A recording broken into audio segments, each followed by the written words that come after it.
स्वागत आपका अभिनंदन आप ही की यूट्यूब चैनल पर। दोस्तों, सिलेक्शन लेना है तो पढ़ना ज़रूरी होगा। टॉपिक वाइज आपको आपको पता होना चाहिए दोस्तों कि संविधान क्या है, किस तरीके से बना, इसका उद्देश्य क्या है। तो दोस्तों, मैंने जैसे बताया कि लगभग 35 क्लास हो चुके हैं, 35 क्लास हो चुकी हैं। लेकिन जो ये लेटेस्ट में आपको एक रिवाइज़ करने के लिए एक और क्लास बनाई है मैंने, ताकि थोड़ा सा रिवाइज़ भी कर सकूँ। इस क्लास में दोस्तों बच्चों को प्रॉब्लम भी आ रही थी, तो मैंने सोचा क्यों ना एक वीडियो बना दी जाए आप सभी के लिए। तो एक तो इसको वीडियो को जो दोस्तों ज़्यादा शेयर कर दीजिए।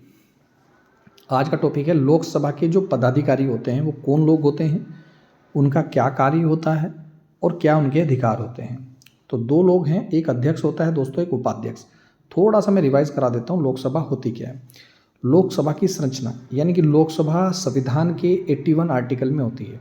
बहुत से बच्चे कहेंगे सर ये आर्टिकल कितने होते हैं। फिलहाल आप इतना याद रखिए 395 आर्टिकल होते हैं। कितने आर्टिकल होते हैं दोस्तों हमारे संविधान में? 395 आर्टिकल, 395 आर्टिकल होते हैं। और मैं आर्टिकल जो आपको पढ़ा रहा हूँ वो 81 आर्टिकल पढ़ा रहा हूँ जिसमें लोकसभा होती है। अगर आपसे पूछे कि यार संसद जो मिलकर बनती है, संसद में 3 लोग होते हैं, 3 वो कौन होते हैं, संसद मिलकर किससे बनती है, तो आप कहेंगे लोकसभा से प्लस राज्यसभा से और आपके राष्ट्रपति से। ये तीनों मिलकर संसद बनाते हैं। लेकिन हम आज एक ही पार्ट पढ़ रहे हैं, वो है लोकसभा। लोकसभा में सबसे ज़्यादा सदस्य कहाँ से हैं, सबसे कम सदस्य कहाँ के हैं, सबसे पहले लोकसभा अध्यक्ष कौन थे, वो नहीं पढ़ रहे हैं। हम सिर्फ 2 चीज़ों के बारे में पढ़ रहे हैं, लोकसभा के कौन पदाधिकारी हैं, अध्यक्ष और उपाध्यक्ष के बारे में, और अध्यक्ष के क्या कार्य हैं और उनके क्या अधिकार हैं। तो पढ़ें। सब संविधान के आर्टिकल 93 कहता है। 81 क्या था? 81 था लोकसभा होगी। संविधान का अनुच्छेद 81 क्या कहता है? लोकसभा की संरचना। बस। अब संविधान का अब कहेंगे 82 क्या कहता है, 83 क्या कहता है, 84 क्या कहता है, वो तो मुझे भी नहीं पता। ठीक है, जो हम आपको पढ़ा रहे हैं वो पढ़िए। संविधान का अनुच्छेद 93 के अनुसार लोकसभा स्वयं अपने ही सदस्यों में से किसी एक को तो बनाती है अध्यक्ष, किसी एक को बनाती है उपाध्यक्ष। ठीक है। संविधान में टोटल कितने सदस्य हैं अगर लोकसभा की बात करें? वैसे तो संविधान के जो हमारा स्ट्रक्चर है संविधान का, लोकसभा का, उसमें 550 सदस्य हैं। ठीक है दोस्तों, कितने सदस्य हैं? 550। तो उसमें से ही एक अध्यक्ष बनेगा, उसमें से ही एक क्या बनेगा? उपाध्यक्ष बनेगा। प्रत्येक आम चुनाव के पश्चात जब लोकसभा का पहली बार आयोजन किया जाता है, यानी कि चुनाव होते हैं, इलेक्शन होते हैं, तो प्रोटेम स्पीकर के द्वारा नए निर्वाचित सदस्यों को शपथ दिलाई जाती है। जितने भी सदस्य लोकसभा में आते हैं, चुनाव जीतते हैं, जैसे उत्तराखंड में है, उत्तराखंड में लोकसभा की कितनी सीटें हैं? 5 सीटें हैं। तो 5 लोग चुनकर जाएंगे कहाँ पर? लोकसभा में। उनको शपथ दिलाई जाती है, लेकिन प्रोटेम स्पीकर यानी कि अध्यक्ष उस समय तक कार्य करता है जब तक नया अध्यक्ष और उपाध्यक्ष का चयन नहीं कर लिया जाता। वर्तमान में जो लोकसभा अध्यक्ष है, वर्तमान में जो लोकसभा अध्यक्ष है वो तब तक बना रहेगा अपने पद पर जब तक कि नया लोकसभा का चुनाव ना हो जाए और नया अध्यक्ष ना चुना जाए। दूसरा, अध्यक्ष जो है उपाध्यक्ष को, और उपाध्यक्ष जो है अध्यक्ष को त्यागपत्र देता है। बहुत इंपॉर्टेंट है, ये बहुत इंपॉर्टेंट है। लोकसभा का अध्यक्ष को अगर त्यागपत्र देना होगा तो किसको देगा? उपाध्यक्ष को। और उपाध्यक्ष को त्यागपत्र देना होगा तो किसको देगा? अध्यक्ष को। नेक्स्ट पढ़ते हैं। लोकसभा के अध्यक्ष अध्यक्ष के रूप में शपथ नहीं लेता बल्कि सामान्य सदस्य के रूप में शपथ ग्रहण वो कर लेता है। ये बहुत इंपॉर्टेंट क्वेश्चन है। यानी कि 550 सदस्य हैं लोकसभा के, उनमें से किसी एक को, जैसे क्लास में मॉनिटर नहीं बनाया जाता, ऐसे ही किसी को बना दिया लोकसभा अध्यक्ष और ऐसे ही किसी को बना दिया लोकसभा उपाध्यक्ष। तो अब वो क्या शपथ लेगा? नहीं, 2 बार शपथ वो ग्रहण नहीं करेगा, क्योंकि जैसे ही वो सदस्य बना था, कभी जिस दिन वो सदस्य बना था उसी समय क्या दी जाती है? शपथ ग्रहण करा दी जाती है। लेकिन यदि उसी सदस्य को हमने क्या बना दिया? अध्यक्ष बना दिया, चुन लिया, तो दोबारा से हम शपथ ग्रहण नहीं कराते। तो ध्यान रखना, लोकसभा अध्यक्ष शपथ ग्रहण नहीं करता क्योंकि वो पहले ही कर लेता है। नेक्स्ट क्वेश्चन है, 14 दिन की पूर्व सूचना देकर लोकसभा के तत्कालीन समस्त सदस्यों के बहुमत से पारित संकल्प द्वारा अध्यक्ष तथा उपाध्यक्ष को पद से हटाया जा सकता है। यानी कि अगर लोकसभा का अध्यक्ष को हटाना है, उपाध्यक्ष को हटाना है, तो उनको लिखित रूप से 14 दिन की हमें सूचना देनी पड़ेगी, भाई आपको हटाने की कार्रवाई चल रही है सदन में, लोकसभा सदन में। और समस्त सदस्य जिस दिन उपस्थित हों, अगर बहुमत मतलब अधिकांश लोग ये कहते हैं कि भाई इनको हटाना चाहिए बहुमत से, वो इसका मतलब बहुमत मतलब अधिक से अधिक वोट में, तो समझो उसी दिन से वो पद से हट जाएंगे। लोकसभा के भंग होने की स्थिति में अध्यक्ष अपना पद अगली लोकसभा की पहली बैठक होने तक रिक्त नहीं करता। यह मैंने आपको पहले ही बताया। लोकसभा को भंग किया जा सकता है। लोकसभा का कार्यकाल 5 साल का होता है, उसको हम 6 साल भी कर सकते हैं परिस्थिति को देखकर, और लोकसभा कार्यकाल को 4 साल भी कर सकते हैं परिस्थिति को देखकर। ऐसा एक बार नहीं, ऐसा कई बार हो चुका है। लेकिन प्रधानमंत्री के परामर्श पर वैसे लोकसभा कितने साल के लिए रहेगी? 5 साल के लिए। लेकिन इससे पूर्व भी प्रधानमंत्री के सलाह पर, राष्ट्रपति के सलाह पर समय से पूर्व भी भंग किया जा सकता है। ऐसा हमारे भारत में 8 बार हो चुका है। 1970 में भी हुआ, 1977 में भी हुआ, और लास्ट टाइम 1999 में भी हुआ, 1999 में भी हुआ।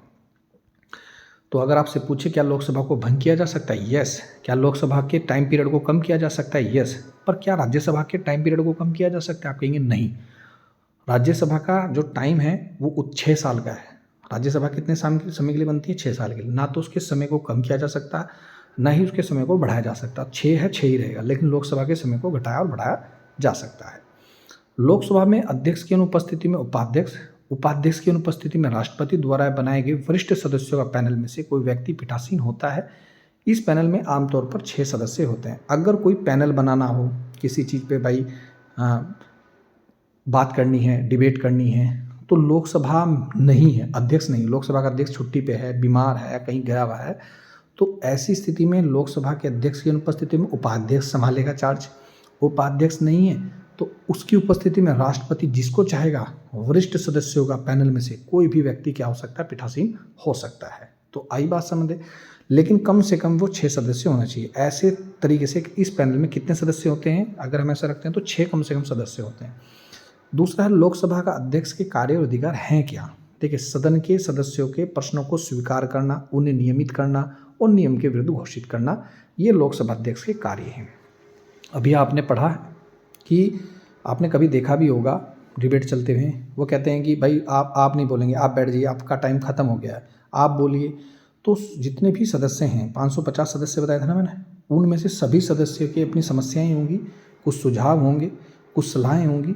तो वो कौन सुनता है? कौन उनके टाइम को नियमित करता है? तो आप कहेंगे लोकसभा अध्यक्ष करता है। तो सदन के सदस्यों के प्रश्नों को स्वीकार करता है, उन्हें नियमित भी करता है। अगर कोई अननेसेसरी की बातें कर रहा है सदन में, जैसे सदन के कीमती समय का नष्ट हो रहा है, तो उसे नियम के विरुद्ध भी घोषित करता है। कौन? लोकसभा का अध्यक्ष। किसी विषय को लेकर बजट प्रस्तुत किए जाने वाला कार्य स्थगन प्रस्ताव अध्यक्ष की अनुमति से ही पेश किया जा सकता है। अगर कोई बजट पेश करना है, स्थगन प्रस्ताव लाना है, स्थगित करनी है कोई चीज़, तो अध्यक्ष की अनुमति लेना आवश्यक है। इनमें से एक याद कर लेना कि जब पहली बार हमारे देश में लोकसभा बनी थी, ठीक है, पहली बार देश में हमारी लोकसभा बनी थी, तब दोस्तों उसका जो पहला अध्यक्ष था, तो आपको पता होना चाहिए वो कौन था। कौन था? वो था गणेश वासुदेव मावलंकर जी थे पहले अध्यक्ष, ध्यान रखना। और दूसरा यहाँ पे लिख रखा होगा एम अनंत सेनम अयंगर, ये कौन थे? उपाध्यक्ष थे। याद रखना, इंपॉर्टेंट क्वेश्चन आ जाता है एग्जाम में। बाकी याद नहीं करना, ठीक है, बाकी आप काट सकते हैं।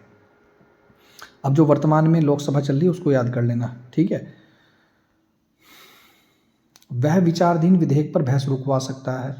हो सकता है कि उसको कोई दूसरा टॉपिक इंपॉर्टेंट लग रहा है कि भाई इस पर बहस होनी चाहिए या नहीं होनी चाहिए, तो उस पर बहस करवा सकता है। और जो वर्तमान में जिस पर बहस चल रही है उस बहस पर क्या कर सकता है? वो रुकवा सकता है। कौन? लोकसभा अध्यक्ष। संसद सदस्यों को भाषण देने की अनुमति देना, जैसे मैं ऊपर ही बता चुका, और भाषणों के क्रम व समय को निर्धारित करना। जैसे बोल देगा भाई पहले आप भाषण देंगे, आपके भाषण खत्म होने के बाद दूसरा भाषण देगा, बी भाषण देगा, फिर सी, फिर डी, फिर ई, फिर एफ। ऐसा क्रम कौन निश्चित करता है? तो ये क्रम निश्चित करता है, भाषणों का क्रम निश्चित कौन करता है? लोकसभा अध्यक्ष करता है। नेक्स्ट है विभिन्न विधेयक और प्रस्ताव पर मतदान करवाना व परिणाम घोषित करना। मतदान की समानता की स्थिति में निर्णायक मत देने का अधिकार। अभी आपको मैंने क्या बताया? 550 सदस्य हैं।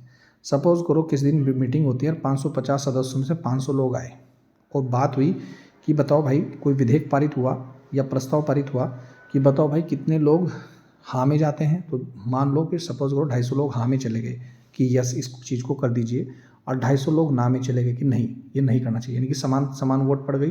250 कह रहे हैं हाँ, 250 कह रहे हैं ना, यानी कि 250 लोग कह रहे हैं मना कर रहे हैं, 250 लोग कह रहे हैं हाँ। तो ऐसी स्थिति में लोकसभा का जो अध्यक्ष होता है वो क्या करता है? मतों की समानता की स्थिति में निर्णायक वोट इंग्लिश में बोलते हैं कास्टिक वोट, यानी कि अब वो हाँ वालों के साथ भी जा सकता है और ना वालों के साथ भी जा सकता है। वैसे तो लोकसभा अध्यक्ष को वोट देने का अधिकार नहीं है, ठीक है, ध्यान से सुनना। लेकिन जब समान वोट पड़ जाएं, 250 इधर चले जाएं, या हो सकता है 400 लोग आए तो 200 इधर चले गए, 200 इधर चले गए, तो ऐसी स्थिति में जब मत समान हो, वोट समान हो, तो ऐसी स्थिति में उसे वोट देने का अधिकार है। संसद व राष्ट्रपति के मध्य होने वाला जो भी पत्र व्यवहार है या कोई विधेयक, धन विधेयक है या नहीं, ये सबसे इंपॉर्टेंट है, इसे रट लेना। कोई विधेयक धन विधेयक है या नहीं, इसका निर्णय भी कौन करता है, तो आप कहेंगे राष्ट्रपति करता है। अध्यक्ष द्वारा धन विधेयक के रूप में प्रमाणित विधेयक की प्रगति पर न्यायालय में किसी सदन में या राष्ट्रपति द्वारा विचार नहीं किया जा सकता। अभी आपने क्या पढ़ा कि कोई विधेयक धन विधेयक है या नहीं, इसका निर्णय कौन करता है, सिर्फ और सिर्फ लोकसभा अध्यक्ष करता है। और जब लोकसभा अध्यक्ष करता है तो इस पर राष्ट्रपति विचार नहीं कर सकता, इस पर किसी न्यायालय में प्रश्न चिन्ह नहीं लगाया जा सकता। वो सिर्फ और सिर्फ बुद्धि विवेक और सिर्फ विवेकाधिकार किसका है, लोकसभा अध्यक्ष का है। हमारा टॉपिक क्या था कि लोकसभा के अध्यक्ष और उपाध्यक्ष का क्या कार्य है, कर्तव्य है, वो मैं आपको बता रहा हूँ। तो पहला आपने पढ़ा, संसदन में भाषण जो हैं उनको स्वीकार करना, नियम के विरुद्ध गणना, नियमित करना, पहला कार्य। दूसरा जो मेन इंपॉर्टेंट है, जो बार बार बोल रहा हूँ, कोई विधेयक धन विधेयक है या नहीं, इसकी पुष्टि भी कौन करता है, लोकसभा अध्यक्ष करता है।